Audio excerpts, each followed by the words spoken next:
Peppa Pig and the Earth Day Adventure.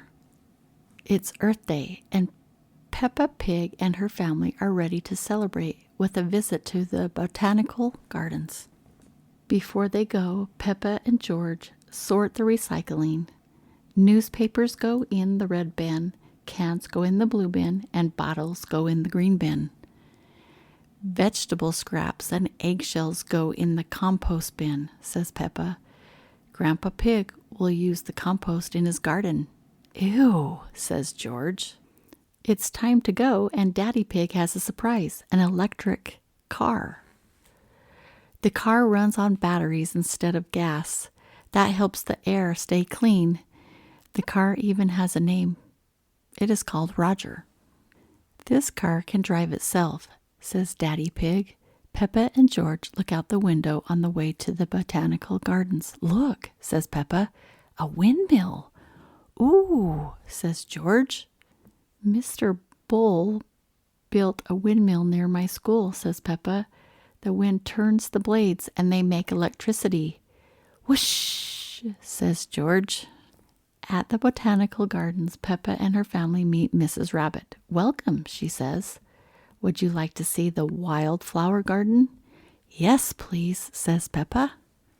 Look at all the bees, says Mummy Pig.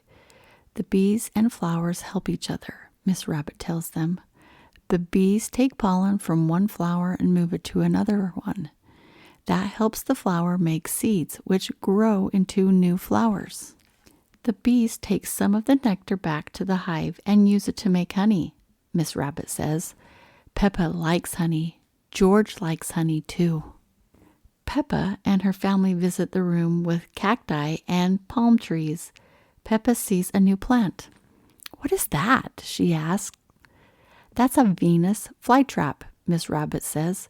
It eats flies. Peppa and George watch while the plant eats a fly. Wow, says Peppa. Chomp, says George. The next room is very wet. This is the rainforest garden, says Mrs. Rabbit. These plants need a lot of water. Miss Rabbit flips a switch and turns on the rain. Next, they head outside to the children's garden, where they find something really special, a muddy puddle. Peppa's friends are visiting the botanical gardens today, too. Hello, Susie Sheep. Hello, Pedro Pony. Hello, Mandy Mouse, she says. On the way home, Daddy has a rest while Roger drives the car. It's like magic, says Peppa. Police officers Panda and Squirrel stop Daddy Pig's car because Daddy Pig doesn't have his hands on the wheel. But it's okay, Roger is driving. Roger shows his driver's license to the officers. It's dark when the family returns home. It has been a great Earth Day. Will you be all right out here, Roger? Asks Peppa. Oh, yes, says Roger. Good night, Peppa. Good night, Roger, says Peppa. Happy Earth Day.